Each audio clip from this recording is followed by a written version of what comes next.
What is going on? Welcome back to another edition of the DFS OGs podcast right here on RotoGrinders.com, presented by our friends over at BetMGM. Make sure you head over there if you have not taken advantage already. Promo code GRINDERS, that's going to get you a risk-free bet up to $1,000. Limited time offer, so make sure you guys are taking advantage of that. We're running out of weeks here for the NFL. Week 11 on tap, joined as always by my boys Chop, Noto. Chop, let's start with you, and I got to call you out here. Green Bay, Dallas, I thought for sure Dallas is going to go in and win. What do my Packers do? They come from behind. I believe I saw this stat. The first time the Cowboys in their illustrious history have ever lost a game when they were up 14, either in the second half or the fourth quarter, like 195-0. Green Bay behind 3 touchdowns from Christian Watson finally shows up, gets a W. Chop, feeling pretty good over here, buddy. Green Bay over the Cowboys. How we doing? You're feeling pretty good about that 4-6. I get it, man. They're still in the mix at 4-6. Still in the mix in the NFC. I mean, it was a rough loss for Dallas. I'll say this. I wasn't even gonna say anything until you brought this whole subject.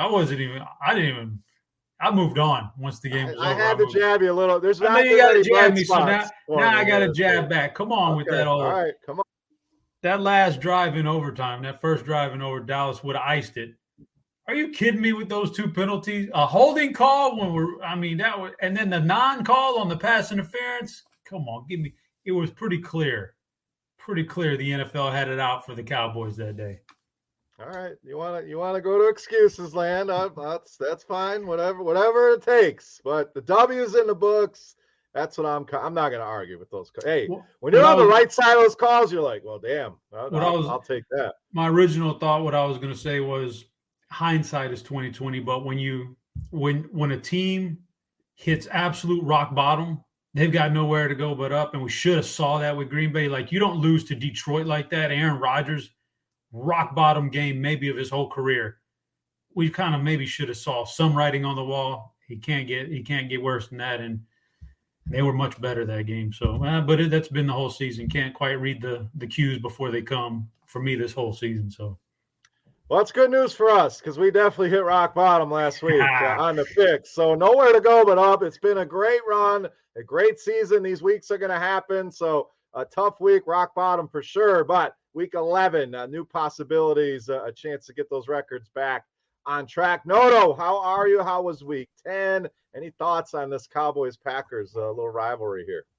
Yeah, that was a good game. Much surprised to see the outcome of that one. But I can't remember if we talked about this on the show, but all 3 of us said play Christian Watson in your DFS lineups, right? Or was that all behind the scenes? I suppose we could take a little credit for that. I mean, it wasn't me. I know. I can guarantee you it wasn't me. Because I'm sitting there on Sunday just like, oh my God, he needed this guy to win the tournaments. And yeah, I had no clue that was coming. So I know it wasn't me. So that wasn't us? Oh, darn. I mean, are you no tourists? What are you on here, man? Noto's on so many shows, he gets them all confused. Nobody's going to go back and listen to the tapes. We can just you're right. Yeah, we gave out Watson. How come you guys didn't play Watson? That's crazy. And the run back with CD, it's so obvious. Come on, guys. It wasn't rock bottom. We did get some things right. But, Christian Watson. We'll see if he can keep it going here. And Thursday night, we'll start there. Our first game on the docket, Tennessee and the Green Bay Packers in Thursday Night Football here. Latest spread, we'll use BetMGM's lines here as they are the sponsor of the show. We got Green Bay -3. That's up from the open of 1.5. Total in this one sitting at a low 41. So, Noto, will stay with you. Green Bay gets that win. We hate the term must win, but you go to 3-7. Sure, you're probably still somewhat alive in the NFC. Now 4-6. You're kind of on the graphic at least. Tennessee on a nice roll here, 6-3. The issue, Green Bay cannot stop the run. We know what Tennessee wants to do. They're going to hand the ball to Derrick Henry 30, 35 times potentially in this game. Can Green Bay stop them? Can they attack the weakness of this Tennessee team, which is the secondary, specifically the deep ball? So is Christian Watson for real? We're going to find out real quick here. So a battle of weaknesses here. Tennessee's deep ball. Green Bay's run D, what prevails here Thursday night, Noto? Yeah, this is a tough one. Green Bay feels a little overvalued in the market right now. If this spread was set, a week ago, it certainly wouldn't be 3 points, I don't think.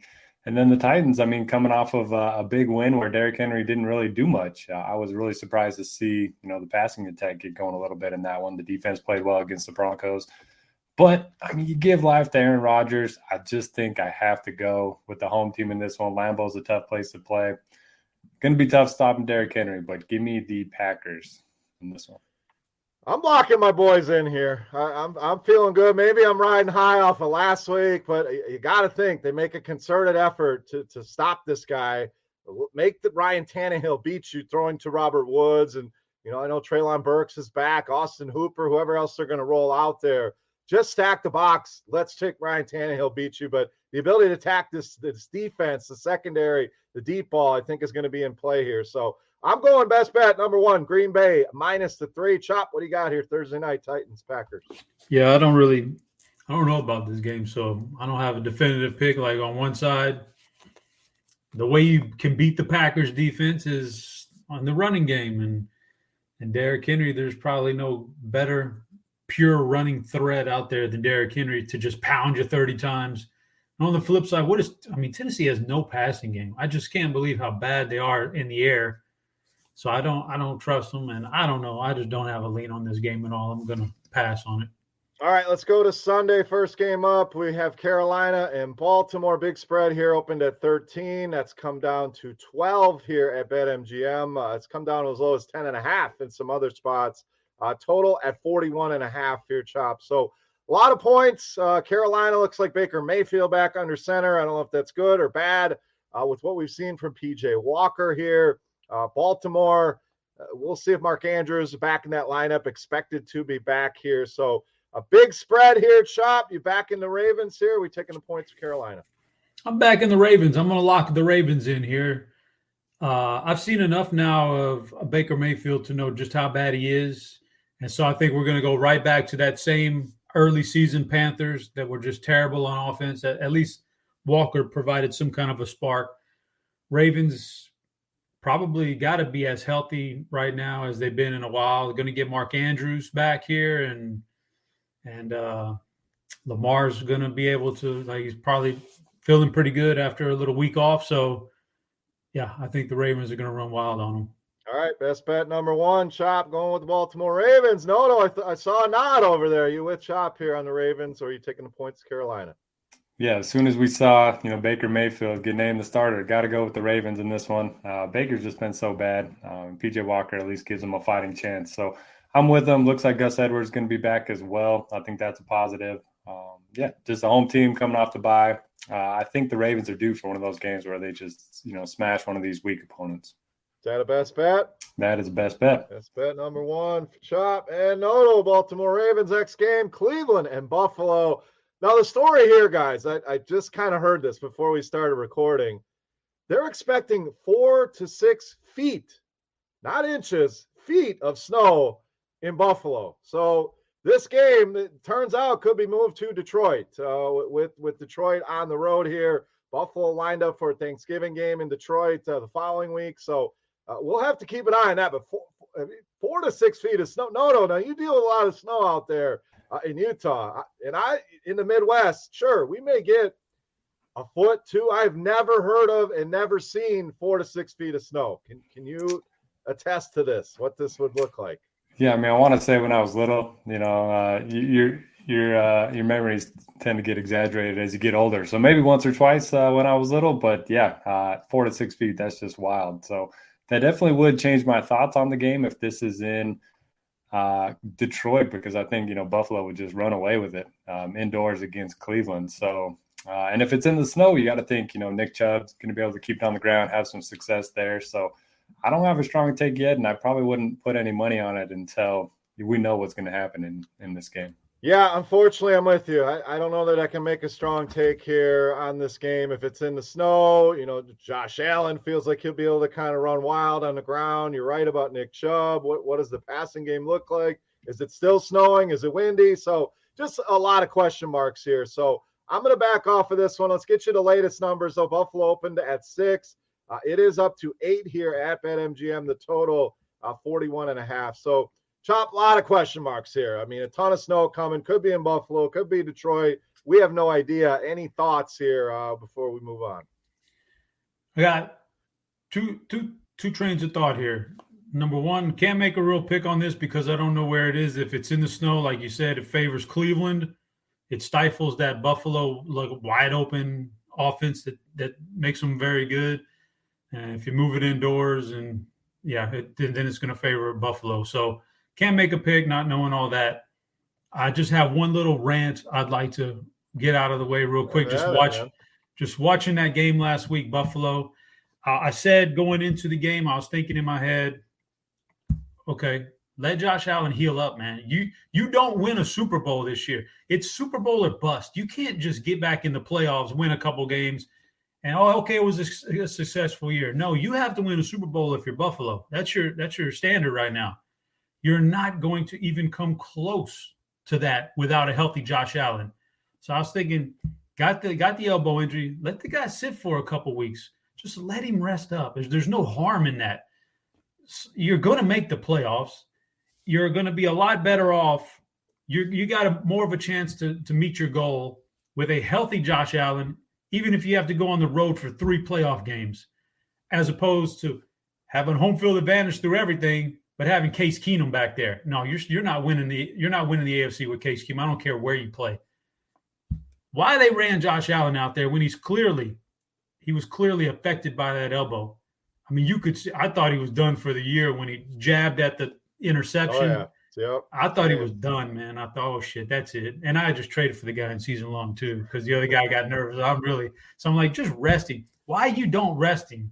Let the guy get healthy. I have no idea. You ran him out there, and you still lost the game anyway. I'm not being results-oriented. I thought you should rest him before that even happened, but now you ran him out there, and you still lost. So get the guy healthy, man. Let him take a couple weeks off. You're in fine position. You're going to win your division. Come on, guys. I mean, a couple thoughts here. The division, I mean, Miami looks legit. You know, they may make a run. The Jets, I don't see them hanging around here. But Buffalo has shown they don't necessarily need home field advantage. Yeah, it's nice. You want it. They have shown they can go on the road and win anywhere. And Kansas City, we know, is the biggest test. They've gone there and won 2 out of the last 3 times. I know the last one they lost was the playoff game. But, of course, you want the home field advantage. I don't think it's a necessity. So, I kind of agree with you there. What a game that was. I mean, back and forth. That catch by Justin Jefferson was absolutely incredible. All the arguments, is this the best catch ever? The Odell catch.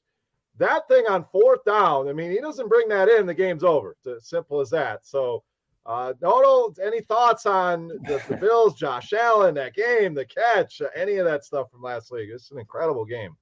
Yeah, got to be the best catch of the year for sure, especially when you consider, the circumstance of the game. And, man, the Vikings, they must have a golden horseshoe stuck somewhere up there. As far as the Josh Allen thing, I think the Bills just need to save him from himself. He was in the coach's ears, wanting to play. He's one of those guys that's going to, do everything he can to be on the field. So I agree with Chop. They should have sat him, but I think it's more Allen, trying to get his way in there than the coach is really wanting to push the injury. Yeah, and now you have, if they do play in the snow, there's some risk to that. And then you have a short week with Thanksgiving coming up. So a lot of questions here with this Buffalo team. So, but Buffalo, if you got 4 to 6 inches of snow, feet of snow coming, good luck. That is crazy. Hopefully that passes right by me and can stay up there in the Northeast. All right, we got Eagles.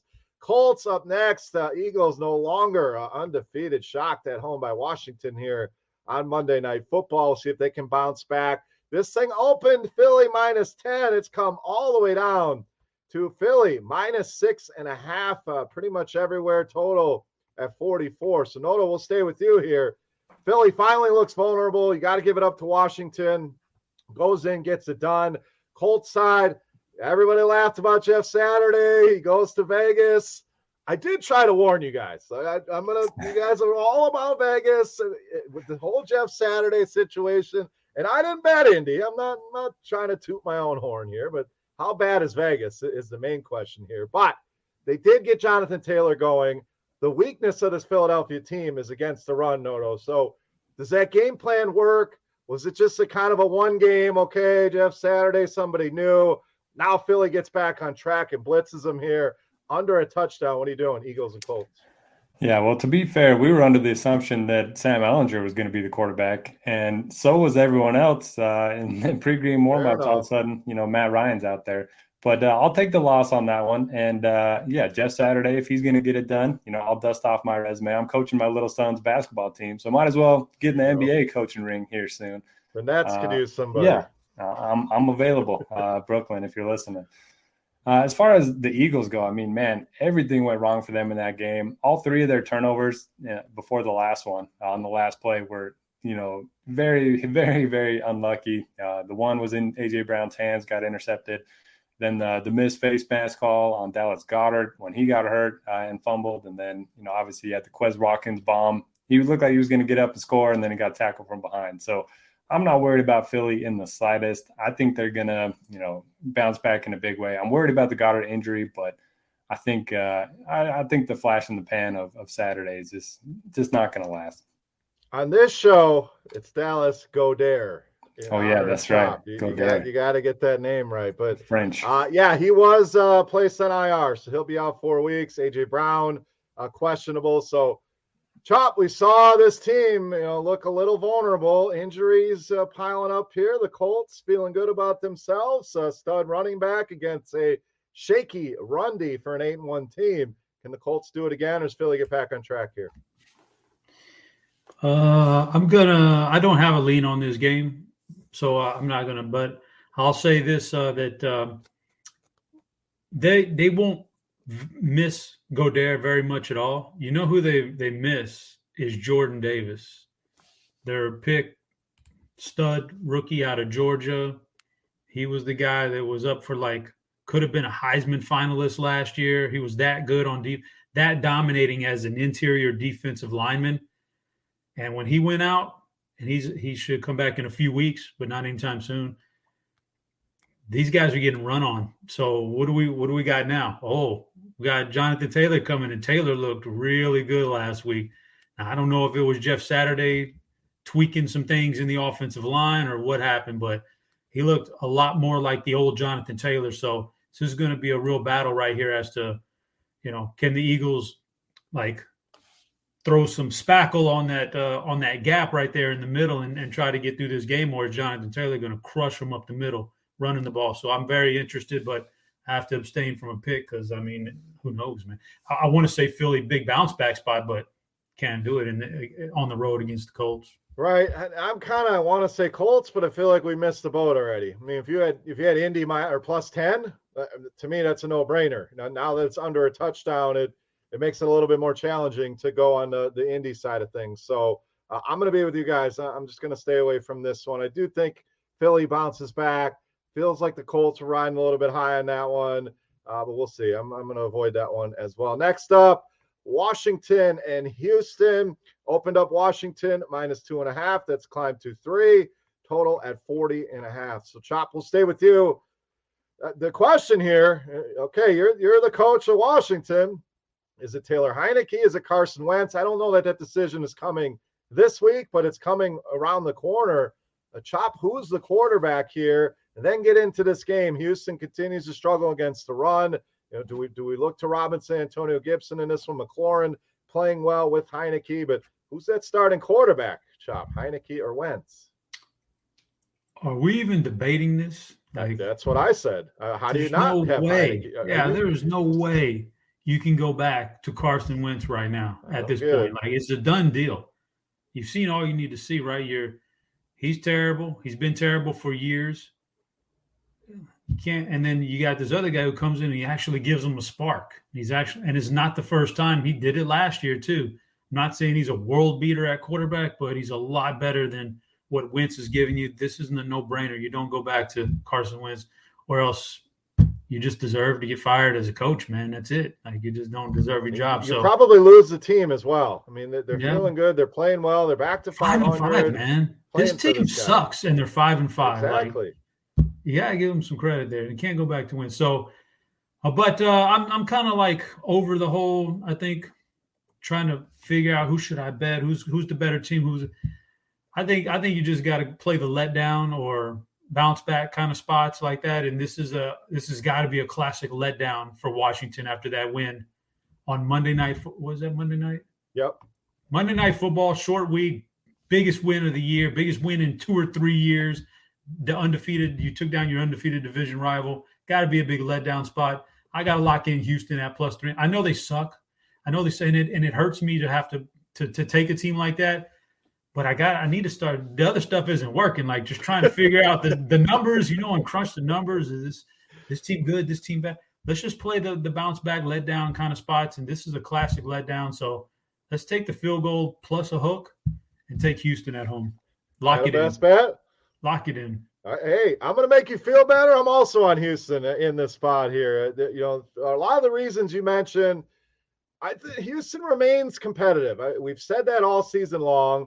They're giving Dameon Pierce the ball. They're kind of minimizing what Davis Mills has to do. And this is not a Washington team that's going to go in and score a ton of points. So they're not going to be in comeback mode, most likely. Should be a close competitive game here. And I think they can get the run going with Pierce here. So I like Houston as well with the points. Like you said, it's ugly taking a 1-8 team with the points here, but 3.5, I'm feeling pretty good about the Texans. So Chop, I'm with you. No, do you want to join the party here on Houston, or are you on the Washington side? Yeah, I mean, this was going to be one of my final, maybe bet as a lock, maybe not. So might as well go 3 for 3 and lock in Houston. If we're getting the 3.5, I like that quite a bit. But a couple of other notes. So they were going through Taylor Heineke's story of how he got to this point on the broadcast on Monday night. Just incredible. I mean, this guy's been cut by a bunch of teams. He was a backup in the XFL, wasn't even a starter. And then somehow works his way, and now it's an awesome story. So he's an easy guy to root for. He seems to fire up his teammates like you guys were mentioning. And then what did you guys think of the roughing the passer call that ended that game on Monday night? Honestly, obviously it's a penalty by rule, but it's hard to end a game like that. It just doesn't feel right. I don't know. I didn't like it. I mean, the guys coming in full speed. You're expecting these guys to stop on a dime, and I know they're world-class athletes, but it looked to me like he was trying to slow up. He didn't come in and destroy the guy. Heineke kind of sold it a little bit, which you give him credit, but I'm with you. Yes, by the lay of the land, it's a penalty, and some people, that's it. There's no gray area. To me, is that how we want an NFL game to end, especially in prime time? Probably not. So no for me. Chop, any thoughts on that? I mean, you don't want the game to end on a penalty like that, but I thought it was a good call. Like, as a quarterback, I went back and rewatched it in slow motion, and he was on his knee. That linebacker had a clear vision of him on his knee, and if you listen to the thing later on, he said, well, I thought he might get back up and run the ball. Come on, man. Like, no. So you knew what you were doing. It's a quarterback. If it's a wide receiver out there, I get it, and it's a bang-bang thing like that, but yeah, I thought it was a fine call, man. It was just a weird way to kneel. Like he was like going backwards in the pocket. He just gave himself up. But yeah, and then you look though, was he had a good 2 or 3 yards there. The defender had a good 2 or 3 yards to kind of like, if he's on his knee, just come in. I guarantee you, if you go in and you touch him on his shoulder, yeah, they don't throw a flag. You can't come in and actually try to tackle him when he's on his knee. He's on his knee and you try to tackle. That should have been your first giveaway. The guy's on his knee. I have to lower myself. Like I have to torpedo down here to tackle you. That should be a giveaway right there. Maybe I shouldn't be doing it, but I thought you don't want to end it like that. But I thought it was a fine call. Yeah, I mean, it is what it is. And if you're a Philly fan, don't put yourself in that position where the game's even that close. You don't like that call, and why are you letting Washington even be in that game? So a lot of ways that you can go with that one. It is what it is. It's in the books. Washington gets that W. All right, let's move on. Jets, Patriots up next. Jets sitting at a surprising 6-3. New England 5-4. Big game here in the AFC East. A lot of line movement on this one, guys. Open up New England 5.5-point favorite. Let's come all the way down to 3 here for us at BetMGM. 38.5. So another very, very low total here, Chop. So are the Jets for real? I mean, that's the question here. We just talked about, I think Miami is definitely legit. We know Buffalo's phenomenal. The Jets, the Giants, I still think are going to be answering these questions throughout the season. So a tough test here going into New England, coming off a bye. that line movement, a little questionable here, Chop. So Jets, Patriots, what are we doing? Yeah, I would say, should I lock it in or not? It's kind of early to be locking in my third pick, but I'll just say I lean the Jets in. I lean the Jets. I think the Jets are they were really for real with Breece Hall. All right, you took that away, that hurts, but what they're really built on here is the defense. The defense is good. They made some great draft picks, including a guy who's just going to absolutely take away an entire section of the field with Sauce Gardner. So the defense is for real. Patriots, I still don't like. What are the Patriots going to do? Ramondre is your best weapon. I don't believe in Mac Jones. They don't really have the receivers to do anything. So I'm going to lean the Jets. I'm not going to lock them in, but I definitely think the Jets are for real, and I would definitely lean them with a very heavy lean at 3 and a hook. Yeah, if you can get to 3.5, I mean, I'm with you. I think the line movement at first doesn't make sense, but the Jets, I think, are better than people realize, especially defensively. And what is New England rolling out there, like you mentioned? Unless you're handed to Ramondre 25 times, do you trust Mac Jones? Do you trust Bailey Zappi? Anyone else in this offense? So it worries me a little bit. New England coming off the bye.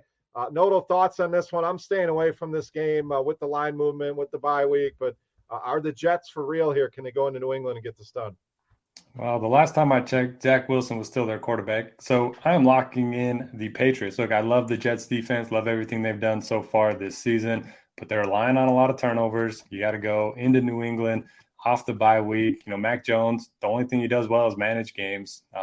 Doesn't commit a bunch of turnovers other than that first game back from injury against the Bears. So I like the Patriots here, and the fact that I'm getting a better number than I was originally expecting is good enough for me. But I've been betting against the Jets a lot, so don't take my word for it. I think a lot of people have, so don't feel bad on that. Again, I think there's a lot of questions with that team. We'll see if they answer them. Let's get to the other New York team in action at home.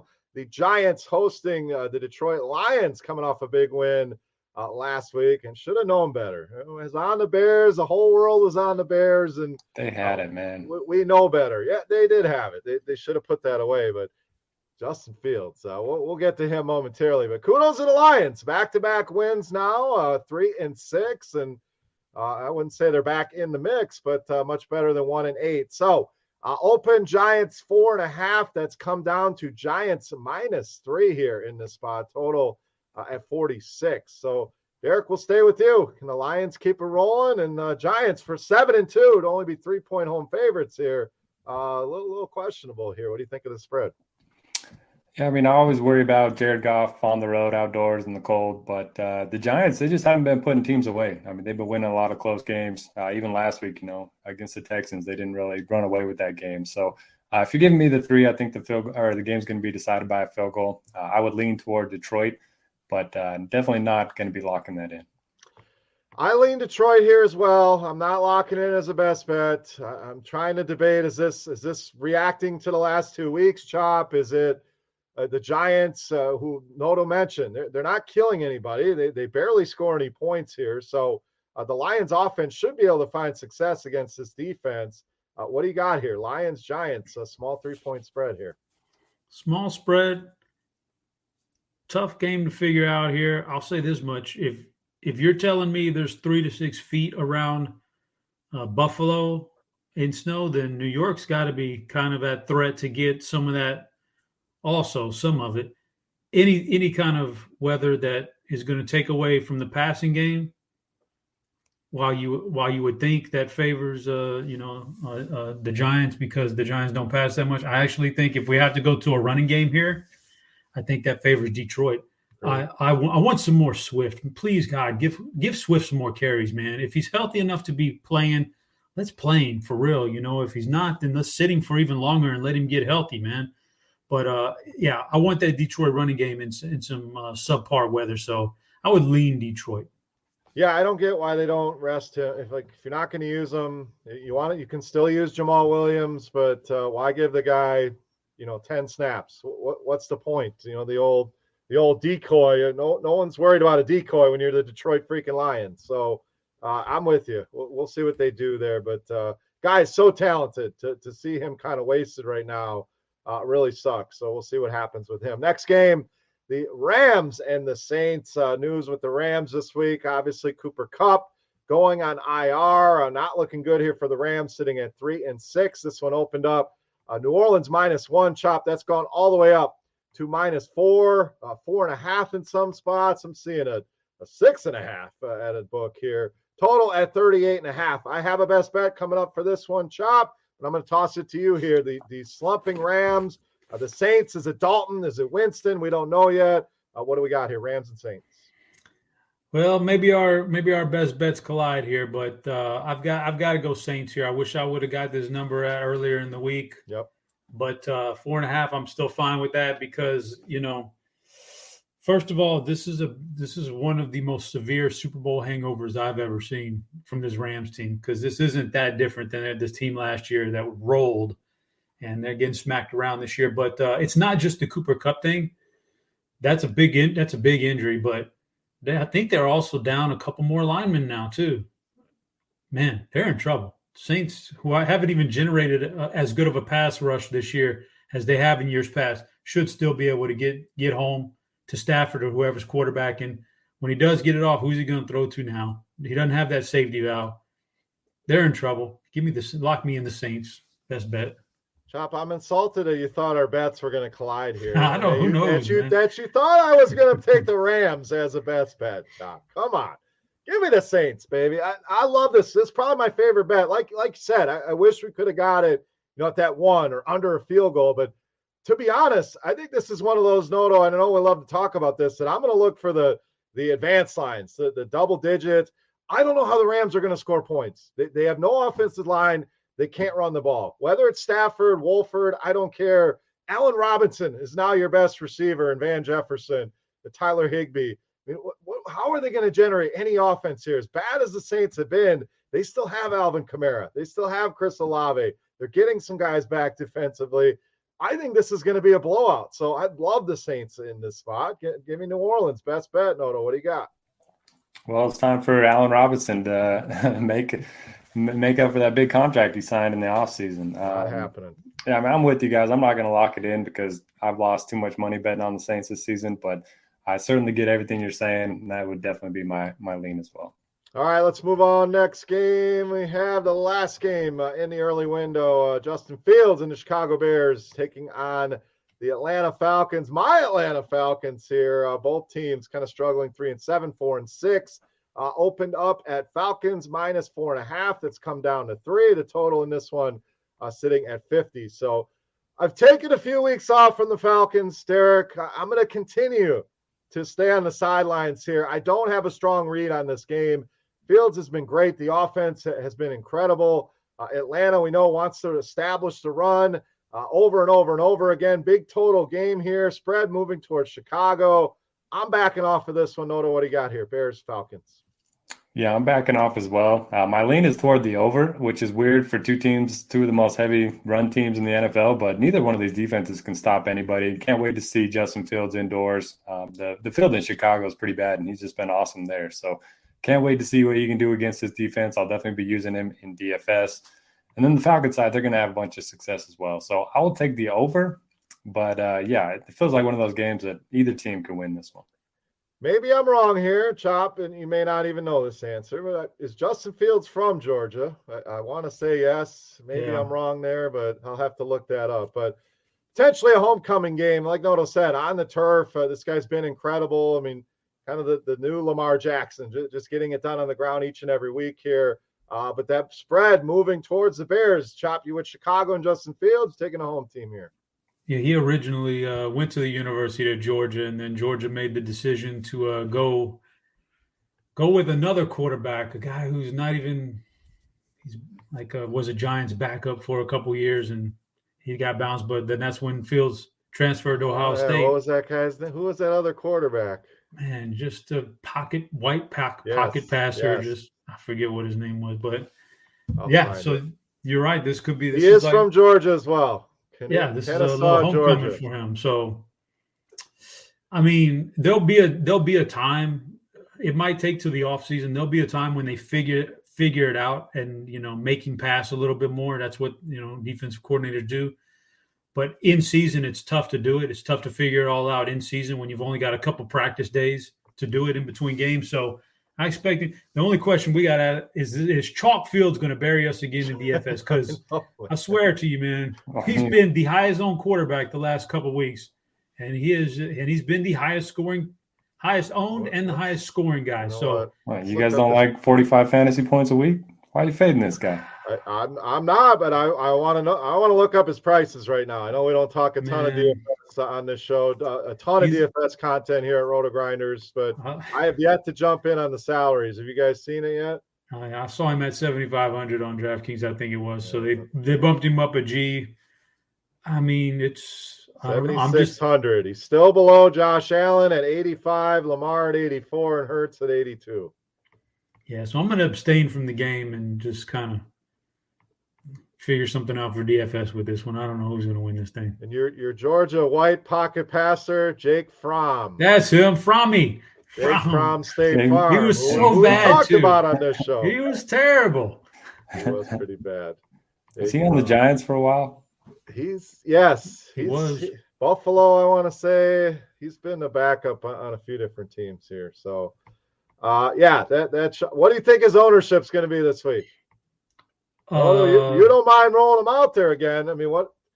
Okay, and I know quarterback, we don't worry about ownership as much. If the guy gets to 20, that's extensive. You're not supposed to, but the thing is, the guy did get over 20 last week, so he's on the climb. So you might have a quarterback at 25+% this week. That's a tough thing to just eat all that chalk right there.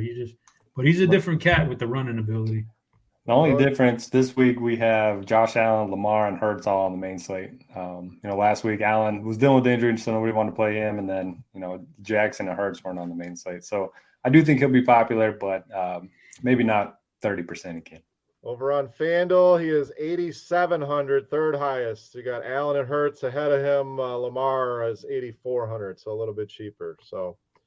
And you're probably right. Those premium names may water it down a little bit, but hard to argue with the production. Like you said, Noto, you're like 40, 45, 50 fantasy points a week. Just never seen chalk like this. We've all been playing a long time, and we've certainly had during the seasons, different weeks here and there, and it's going to hit. But to hit every single week like this, it's just crazy. I don't know how this can keep going, but here we are. Continues to hit. All right, next game.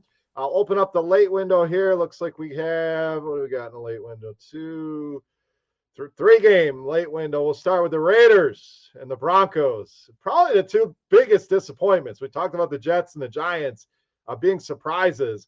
I mean, this was supposed to be the division. Everybody was going to hit their overs, and they're all going to be in contention for the playoffs, and it's just not happening here. Vegas, 2-7. Denver, 3-6. Open Denver -2.5. That has stayed steady. Total at 41.5. So, Chop, Devontae Adams, not happy. Russell Wilson been a big disappointment on the others. I mean, this is just the disappointment bowl. We got to, I guess we don't have to pick somebody, but I'm going to take a stand here, make a best bet, but I'm going to toss it to you, Chop. Raiders, Broncos, maybe the worst game on the schedule. Who do you got? Maybe it'll be the best game on the schedule. We don't know. Yeah, I guess you never know. I would say, the Raiders have the kind of that feel of the Green Bay that I talked about. You've hit rock bottom. Got to go up from here. That was pretty bad last week, but yeah, I still can't take them. I would throw a lean on Denver just because I think there's more potential for Denver to actually. I mean, they're 3-6. There is a chance if Russell plays well, if he starts to. He actually showed signs of being better last game. If he gets better, they're still in playoff contention. Raiders are not even – they're so far from – they're in disarray over there, that whole organization. They just gave all that draft equity and all that money to a 30-plus-year-old wide receiver, and they're 2-7. So they're in big trouble, but Denver can kind of bounce back here. So it's under a field goal. I would lean Denver, but nothing heavy, though. I'm locking in Denver. I hate to put money on Russell Wilson, but if you can't get it done in this matchup, Noto, I don't know how you're going to get it done. I mean, Denver, third most fantasy points allowed Vegas, third most fantasy points allowed to the quarterback position. I know it's been bad. To me, Vegas has been worse. I trust Denver's defense at least. If that's the calling card and you're at home, you can slow this team down enough. Maybe you only need to score 13 points, 17 points to win this game. So to me, it's less about Russell Wilson. It's more about Denver's defense is probably the best unit in this game. I think they slow the Raiders down enough and potentially win an ugly game. If it's under 3, I'll take it. If it's 3, man, I'm thinking a little bit about it. But 2.5, I'm locking Denver in. What do you got, Noto? I hate both these teams. No chance I'm putting my money on either team. But the man with the best haircut in football, Mark Davis, he says Josh McDaniels is doing a great job, he says. He's bringing it back next year. I know we gave him a ton of money in the offseason, but, man, it's ugly for Las Vegas right now. It's ugly for Denver. Both of them got to be regretting their off-season decisions at this point. So I want no part of the game. I would lean the under because I want to root against both of these teams. Yeah, I mean, how many mistakes can this Vegas team make? I mean, Gruden and Mayock to McDaniel. I mean, are they still paying Gruden?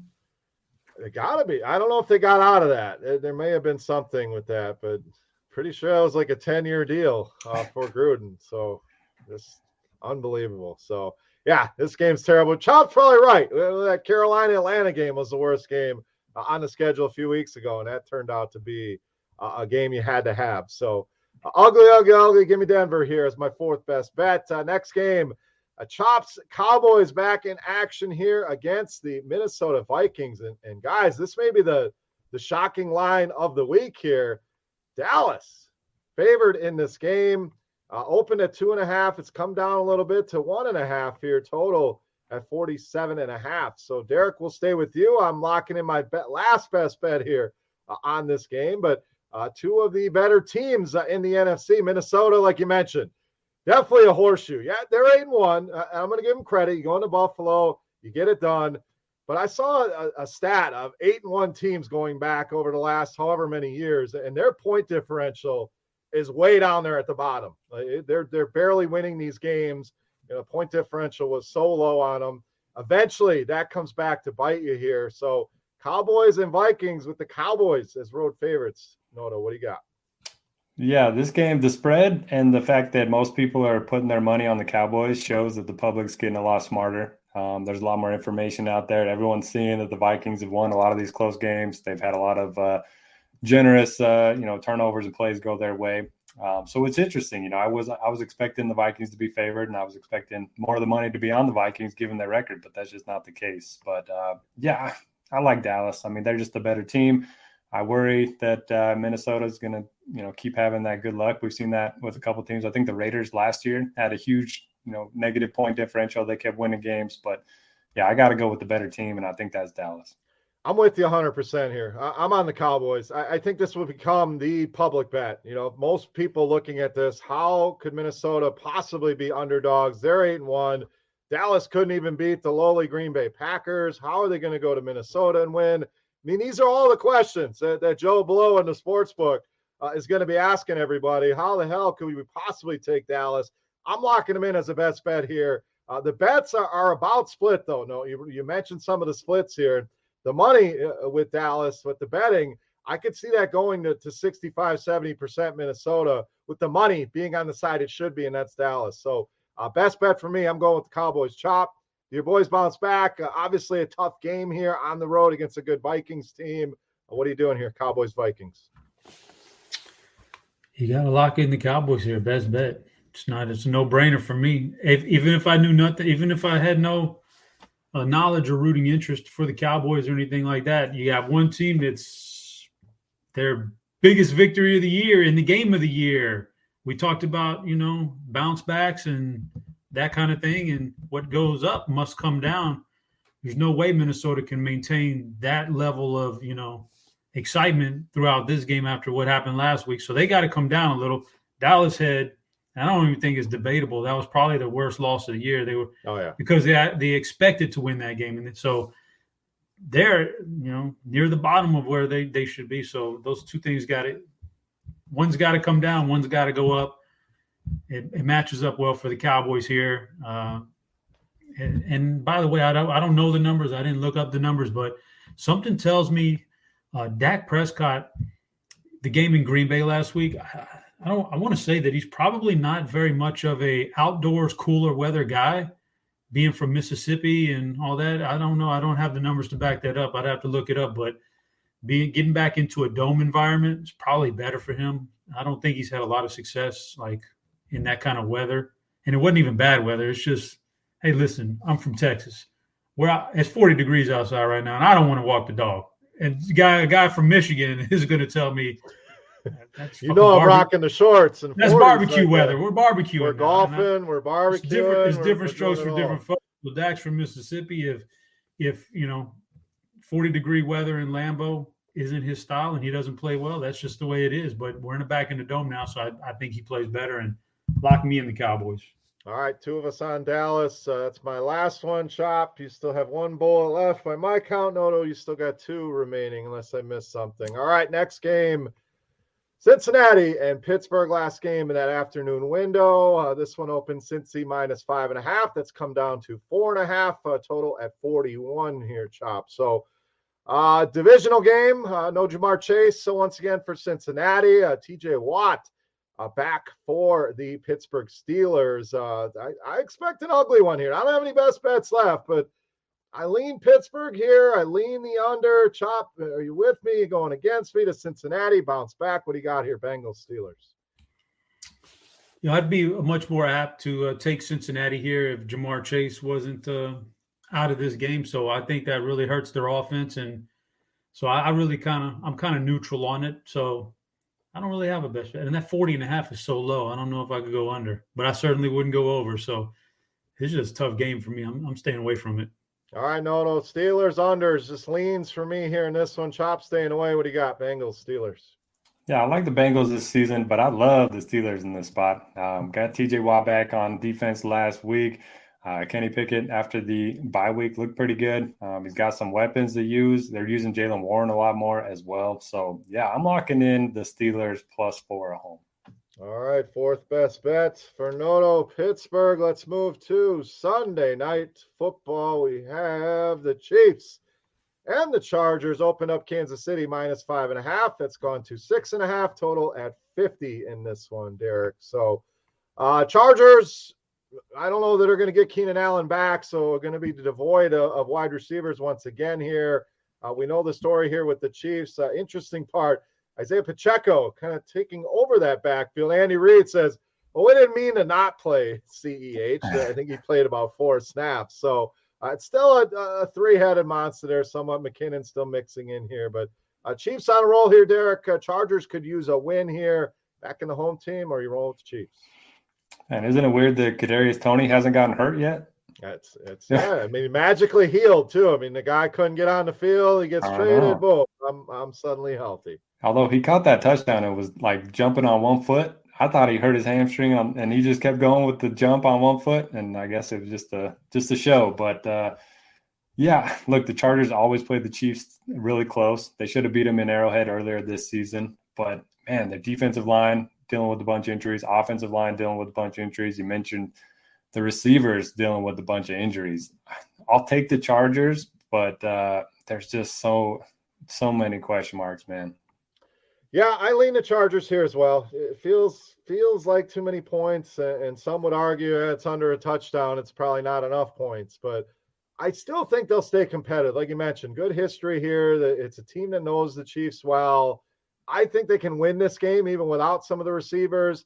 I definitely think they can keep this game close, and the Chiefs really haven't blown anybody out either. It's not that high-powered Tyreek Hill. They're scoring 50 a game offense. They're still putting points on the board. Still very potent, but they have questions as well. It's Juju. That hit was nasty. If you didn't see that one, and he got knocked out. So is Juju healthy? Some of the injuries on that side of the ball. So Chop, close game here. Chiefs roll, or you like the Chargers with the points at home? I mean, I like the Chargers. Don't know if it's the best bet though. I'm trying to think here. Yeah, I like the Chargers just because, Herbert not going to have his receivers, but he's kind of gotten used to that by now. It's been a few weeks since he's had Williams or Allen, and whereas Mahomes is going to have to deal with there's no way Juju plays this week. Yes. He just can't. He couldn't even – he was knocked out cold. I just don't think they can let him do that. So he's going to have to figure out, well, how can I adjust with no Juju? And, his receivers were already kind of a mess anyway. So I think it favors the Chargers here a little bit. It's a divisional game. That's a big number for a road favorite. So I would lean Chargers, but I can't lock them in.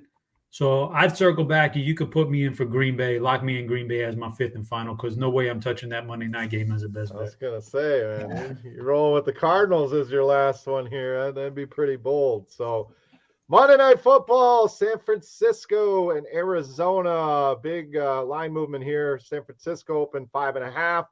That has ballooned to 8 here. 8.5 at some books on this one. Total at 43.5. So Chop will stay with you here. I want to ask you about this Christian McCaffrey thing. And they come out and, Elijah Mitchell's back and they want a 50-50 split here.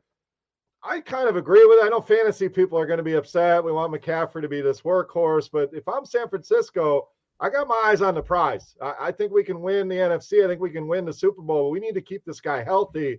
Why not work Elijah Mitchell in, who was our starter not too long ago? So a lot of gripe out there in the fantasy community. You trade for Christian McCaffrey, you're not going to give him 30-plus touches. I think Carolina always wanted to dial him back. They just didn't have a guy to take some of that work away. Chop, do you agree with this split? Any thoughts on that? And then get into the game, Niners-Cardinals. So 2 things about this game. Number one, what you just said, Frisco, 100%, I'm down with that, man. Don't wear McCaffrey. This is the best team in the NFC if Absolutely. They can stay healthy. So don't wear him down. Save his butt for the playoffs, or if you have a must-win game later in the year, which I don't think you will, I think you'll get into the playoffs pretty easily. Save him because you're going to need him. You want him healthy. If he's healthy and Debo's healthy and Kittle's healthy, you can win the Super Bowl. So save him. I'm down with that. I like that strategy. Second thing is, I don't know if Kyler Murray's going to play this week. So it kind of makes this game, kind of throws it up in the air. But the Cardinals have yet to have their bye week. So eventually they're going to get their bye week. And when they do, theoretically, they could have a healthy Kyler Murray, a healthy DeAndre Hopkins, and a healthy Marquise Brown and Rondale Moore. I think they can make a run for the playoffs. As bad as they've been this year, they're still only 4-6. I think they still got a shot. If they can get their bye week, get healthy, get all those guys on the field, they're going to be a force on offense. James Conner looked great last week. They needed that. So good that they cut Eno Benjamin, everybody's favorite. That was a shocker. It was, but, that tells you something right there that, Connor's got a little bit of juice left in him. So this offense can be really good if they can get to the bye week and get healthy. But I can't touch any of these teams this week, but I think it's a very interesting game. Yeah, I'm with you in the game. I'm not going to I don't have any best bets anyway. I would lean San Francisco. Just they're the much better team. I agree that the problem is I think that bye week comes in week 14, I want to say, for this team. So can they keep their head above water enough? They did open the practice window for Hollywood Brown. Does that mean he comes back this week or not? We'll see. They did lose Zach Ertz to an injury. So you kind of gain one, lose one, and I'd say it might be an addition by subtraction. Yeah, Ertz is what he is. I get it, but Hollywood, a big play guy. They actually have I want to say that is that the Trey? Did they have Trey McBride? Yes. Okay. He was on the field a lot, but did a lot of blocking, which makes sense with that line.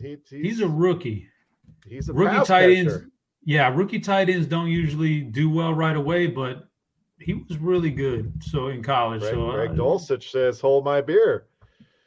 Dulcich was really good too. Yeah, you're right. Like you never know. Like the loss of Zach Ertz might end up helping them in the long run. Is all I was trying. Yeah, you get McBride on the field. Exactly. You're right. The history is rookie tight ends don't come in and make an impact. And Dulcich, you're starting to see some of the struggles. Very rare for a guy. But yeah, he was on the field a lot, just didn't get a lot of targets, but it's not a Kyler offense either. So Hollywood, a clear upgrade over Zach Ertz. That was not. Ooh, yeah.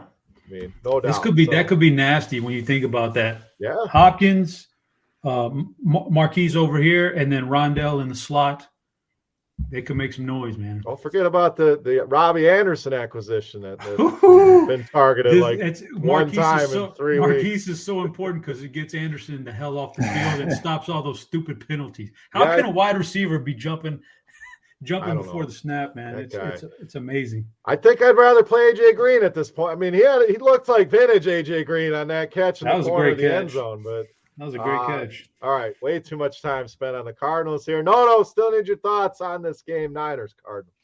Yeah, did you guys catch the first episode of the in-season Hard Knocks with these guys? I have not yet. Yeah.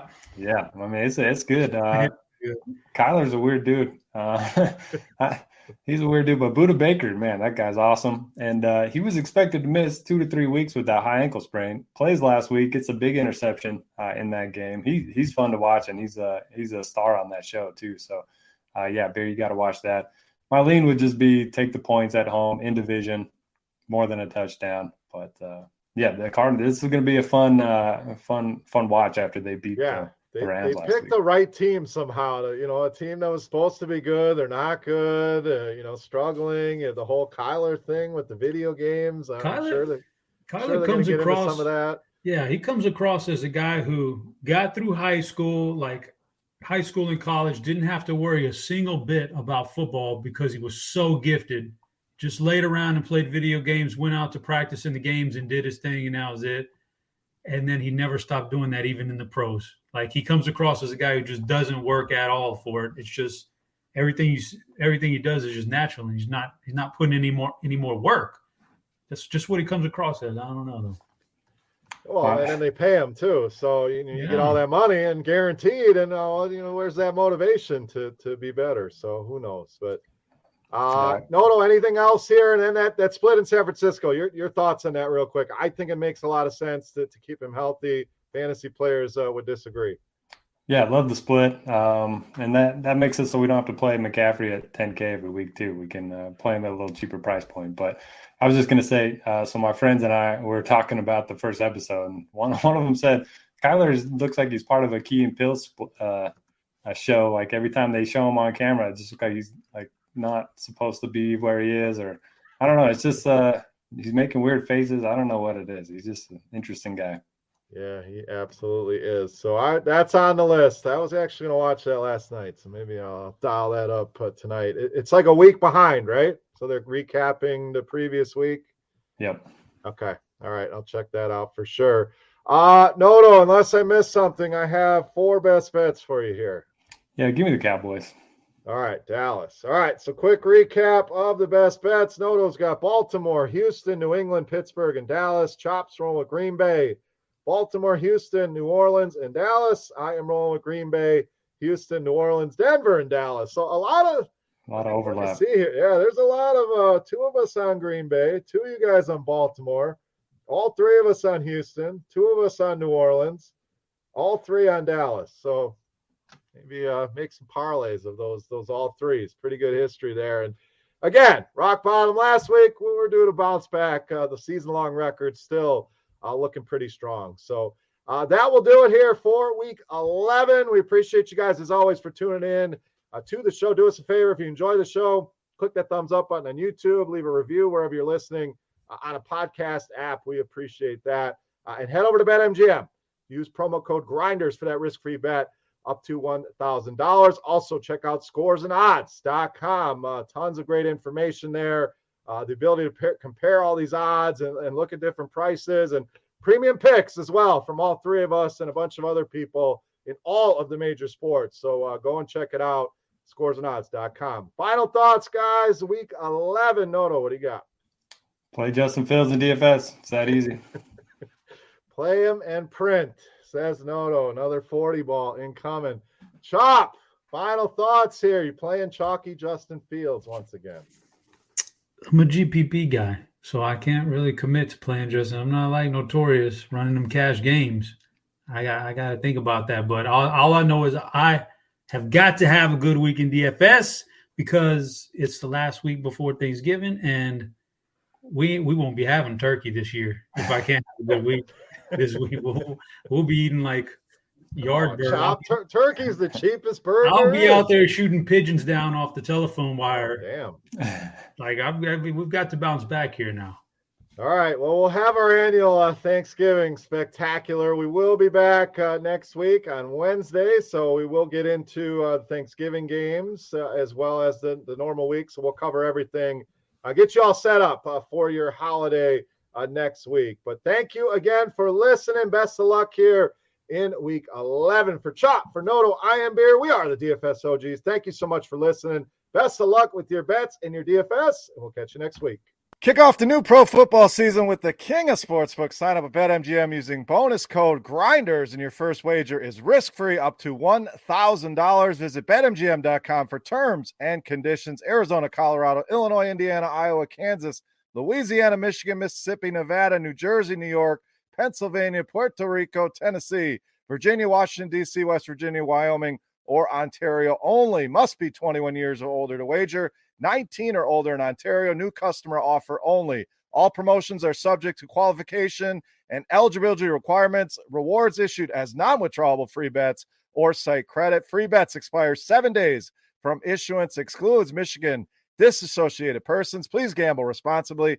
Gambling problem? Call 1-800-NEXT-STEP in Arizona. 1-800-522-4700 in Colorado, D.C., Kansas, Louisiana, Nevada, Wyoming, or Virginia. 1-800-270-7117 for confidential help in Michigan. 1-800-GAMBLER in Indiana, Maryland, New Jersey, or West Virginia. 1-800-BETS-OFF in Iowa.